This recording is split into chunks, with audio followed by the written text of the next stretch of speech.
नमस्कार। बीकॉम तृतीय वर्ष के विद्यार्थियों का कॉलेज के यूट्यूब चैनल में स्वागत है। आज हम फाइनेंशियल मैनेजमेंट जो कि ईएफएम ग्रुप का दूसरा पेपर है उसमें सिलेबस के अनुसार अगले टॉपिक में डिस्कशन करेंगे। पिछले में हमने फाइनेंस और फाइनेंशियल मैनेजमेंट से संबंधित जो शुरुआती कॉन्सेप्ट था वो हमने डिस्कस किया।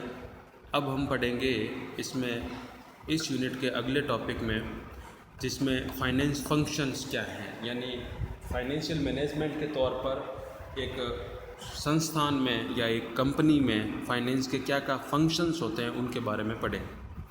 तो शुरुआत करते हैं। इसमें ऑब्जेक्टिव्स क्या हैं। The objectives of finance function is to arrange as much fund for the business as are required from time to time. अगर मैं आपको एक लाइन में फाइनेंस बताना चाहूँ कि वित्तीय प्रबंधन क्या होता है, तो उसका सिंपल सा जवाब होगा, किसी भी संस्था में, किसी कंपनी में, किसी फर्म में, किसी ऑर्गेनाइजेशन में जब जितने पैसे की ज़रूरत हो तब उतना पैसा उचित दर से मिल जाए, यही वित्तीय प्रबंधन यानी फाइनेंशियल मैनेजमेंट है। अगर आपको पैसे की ज़रूरत है, नहीं मिला, तो भी वो फाइनेंशियल मैनेजमेंट सही नहीं है। अगर आपको पैसे की ज़रूरत नहीं है और आपके पास में अतिरिक्त पैसा पड़ा है जो कि अवसर लागत के तौर पर बन रहा है, तो भी वो उचित वित्तीय प्रबंधन नहीं है। तो एक सामान्य सी भाषा में हम ये कहेंगे, वित्तीय प्रबंधन का मतलब है जब जहाँ जैसे जितने पैसे की ज़रूरत हो तब वहाँ वैसे उतना पैसा मिल जाए। तो फाइनेंस फंक्शन में सबसे पहले है असेसिंग द फाइनेंशियल रिक्वायरमेंट, यानी इस बात का आकलन करना कि हमें कितने पैसे की या कितने कैपिटल पूंजी की या मुद्रा की ज़रूरत है, इस बात का आकलन करना। फिर दूसरा है प्रॉपर यूटिलाइजेशन ऑफ फंड, यानी आपने जितना पैसा उठाया है या जितना पैसा आपको मिला है उसका प्रॉपर यूटिलाइजेशन, उचित उपयोग करना। तो नो डाउट आपने पैसा उठाया तो घर पर रखने के लिए तो उठाया नहीं, क्योंकि आपको उसका ब्याज देना है। तो अगर ब्याज देना है तो आपको उस पैसे से कमाना भी पड़ेगा, बगैर कमाए आप ब्याज कहाँ से दोगे। तो ये कहलाता है प्रॉपर यूटिलाइजेशन ऑफ फंड। तीसरा है इंक्रीजिंग प्रॉफिटेबिलिटी। अब फंड मार्केट से उठाया है, उसका यूटिलाइजेशन हो रहा है, तो आपका उद्देश्य क्या है? उद्देश्य तो ये है ना, प्रॉफिटेबिलिटी, यानी लाभ बढ़े। और चौथा इसका ऑब्जेक्टिव है maximising the value of firm. जब आपने मार्केट से पैसा उठाया, आपने उसका यूज़ किया और आपने उससे लाभ कमाया, तो लाभ कमाने के बाद अगर आपकी फर्म की वैल्यू नहीं बढ़ती है तो फिर क्या मतलब।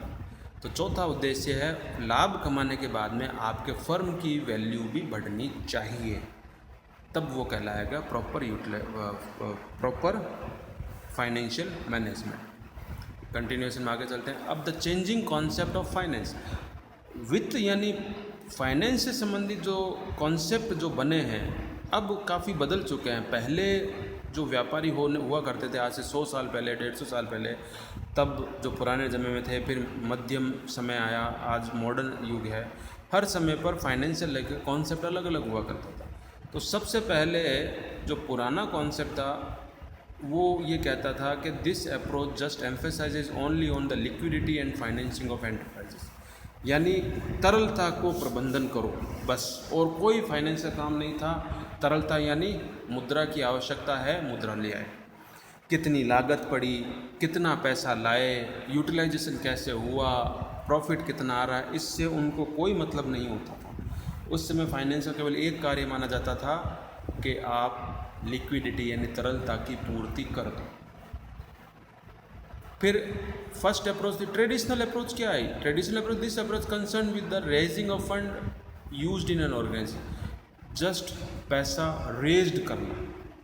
तरलता में और रेज करने में बहुत थोड़ा ही अंतर है। तरलता का मतलब होता है आप मुद्रा को नगद रूप में अपने पास बढ़ा लो, वो तो होगी तरलता। फिर ट्रेडिशनल अप्रोच के अंदर पैसा अरेंज करना, रेज्ड करना, कि जब पैसे की ज़रूरत हो तो हम किस किस तरीके से पैसा मार्केट से उठा सकते हैं, वो कहलाता है रेजिंग ऑफ फंड। तो traditional approach raising of fund पर काम करती थी कि बस पैसा मार्केट से उठाना कैसे है वो देख लो, बाकी आपका फाइनेंस का काम नहीं है। और जो मॉडर्न अप्रोच है वो इन दोनों से अलग है। मॉडर्न अप्रोच कहती है this approach is concerned not only with the raising of fund but their administration also. वो कहता है केवल फंड रेज करना ही आपका काम नहीं है, आपका काम है जो फंड रेज हुआ है उसका उचित उपयोग करना। अगर आप उसका उचित उपयोग नहीं कर रहे, उसका प्रबंधन सही नहीं हो रहा है, तो फिर वो फाइनेंशियल मैनेजमेंट नहीं कहलाएगा। तो हम सिंपली कह सकते हैं जैसे इज़रा सोलेमन ने कहा है, the changing concept of finance can be analysed by dividing the entire process into 3 broad grouping. यानी फर्स्ट अप्रोच कहती थी केवल लिक्विडिटी से मतलब है, ट्रेडिशनल अप्रोच कहती है कि पैसा मार्केट से उठाने से मतलब है और कोई मतलब नहीं है, जबकि मॉडर्न अप्रोच कहती है नहीं, मार्केट से पैसा उठाने के अलावा उसका प्रबंधन आना भी जरूरी है, प्रशासन भी अगर ढंग से नहीं होगा तो उसका कोई नहीं। The aforesaid approach unfold that modern approach involving an integrated approach to finance has considered not only the determination of total amount of fund but also allocation of resources efficiently to various asset. यानी क्या बोल रही है modern approach, तो गौर से देखो, यहाँ कह रहा है considered not only determination of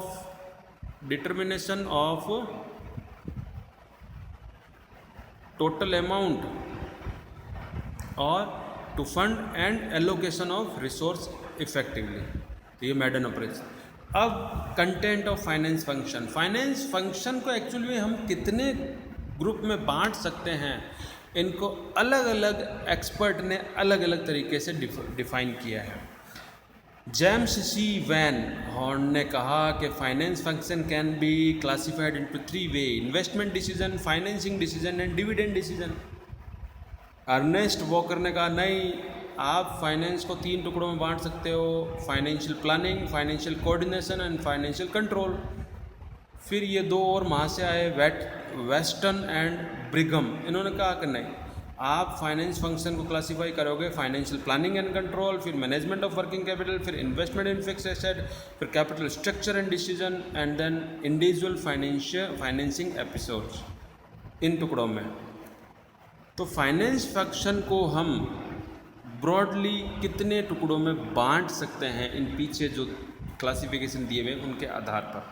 तो यहाँ हम फाइनेंस फंक्शन को बेसिकली बांटेंगे financial planning, financial control, financial decisions, investment decisions and management of income and dividend decision and incidental functions. तो सबसे पहला क्या है, फाइनेंशियल प्लानिंग। प्लानिंग का मतलब है आप विभिन्न तरीक़ों से ये आंकलन करो कि फर्म को कब और कितना पैसा चाहिएगा, उसकी प्लानिंग करो आगे की।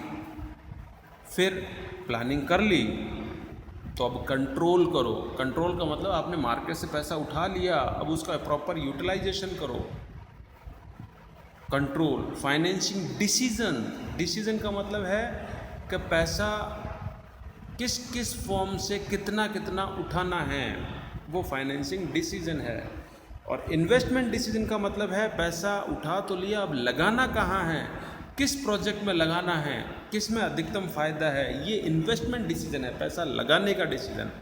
और फिर management of income and dividend, अब पैसा लगा, आपने पैसा प्लान भी कर लिया, पैसा कंट्रोल भी कर लिया, पैसा मार्केट से उठा भी लिया, पैसा निवेश भी कर दिया, फाइनली आपको जो कमाई हुई उसका भी आपको प्रबंधन करना है, यानी management of income and dividend decision. अब जो पैसा कमा लिया, लाभ कमाया है, उसको कहाँ लगाना है, किस किस मद में लगाना है, कितना पैसा किधर देना है, रिटेन कितना करना है, डिविडेंड कितना देना है, फर्दर प्रोजेक्ट में कितना लगाना है, ये सब कहलाता है management of income and dividend decision. और आखिरी इंसिडेंशियल फंक्शन, अचानक आने वाले जो होते हैं उनसे संबंधित भी वित्तीय प्रबंधन करना पड़ता है। तो ये एक कंक्लूसिव पॉइंट्स हैं जो फाइनेंस फंक्शन को समझाते हैं। स्कोप ऑफ फाइनेंस फंक्शन, क्या स्कोप है फाइनेंस फंक्शन के, कहाँ कहाँ? तो पहला फाइनेंशियल प्लानिंग में होता है, कैपिटल स्ट्रक्चर में होता है। कैपिटल स्ट्रक्चर आगे सिलेबस में आएगा जिसको हम डिटेल में पढ़ेंगे। कैपिटल स्ट्रक्चर मतलब पूंजी की संरचना, यानी हमारी पूंजी में घटक कौन कौन से हैं।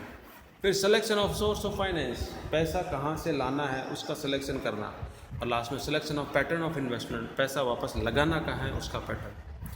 ऑर्गेनाइजेशन, अब हम इसमें पढ़ेंगे कि एक कॉरपोरेट हाउस में, एक बड़ी कंपनी में जो वित्त से संबंधित हायरार्की है उसकी ऑर्गेनाइजेशनल स्ट्रक्चर कैसी होती है, अधिकारी ऊपर से नीचे किस हायरार्की में बैठते हैं।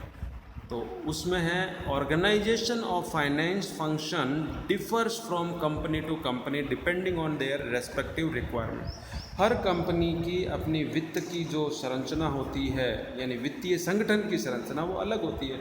अब बैंक है, उसकी वित्तीय हायरार्की जो है संरचना अलग होगी, एक दूसरी ट्रेडिंग कंपनी की वित्तीय संरचना अलग होगी, एक मैन्युफैक्चरिंग कंपनी की संरचना अलग होगी।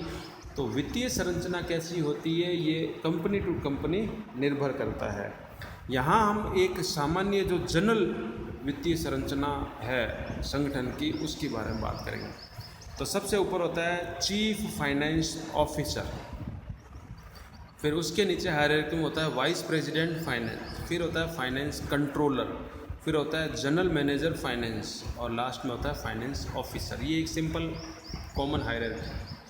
अगर हम इसको चार्ट में समझें तो पैसे से संबंधित जो भी डिसीजन होता है सबसे पहले कंपनी में सबसे जो टॉप पर होते हैं वो होता है board of directors. Board of directors, board of director के नीचे होता है मैनेजिंग डायरेक्टर, एमडी जिसको कहते हैं, और उसके अंदर अलग अलग डिपार्टमेंट होते हैं, जैसे प्रोडक्शन डायरेक्टर जो उत्पादन से संबंधित बात देखता है, परचेज डायरेक्टर जो परचेज से बात देखता है, फाइनेंस डायरेक्टर, पर्सोनल डायरेक्टर और मार्केटिंग डायरेक्टर। अब यहाँ जो फाइनेंस डायरेक्टर है उसके नीचे की हायरार्की फिर ये हो गई, chief CFO, vice president, financial controller, general manager, finance officer. तो ये एक सामान्य कॉमन हायरार्की है ऑर्गेनाइजेशन में जो फाइनेंस फंक्शन होता है उसके। तो इसी के साथ में हमने आज दो टॉपिक कवर किए। सबसे पहला तो फंक्शंस ऑफ फाइनेंस, यानी फाइनेंस के मुख्य कार्यों को कैसे क्लासिफाई करेंगे, और दूसरा organisation of finance function in a company, company में संगठन में जो फाइनेंस फंक्शन की हायरार्की है उसके बारे में पढ़ा।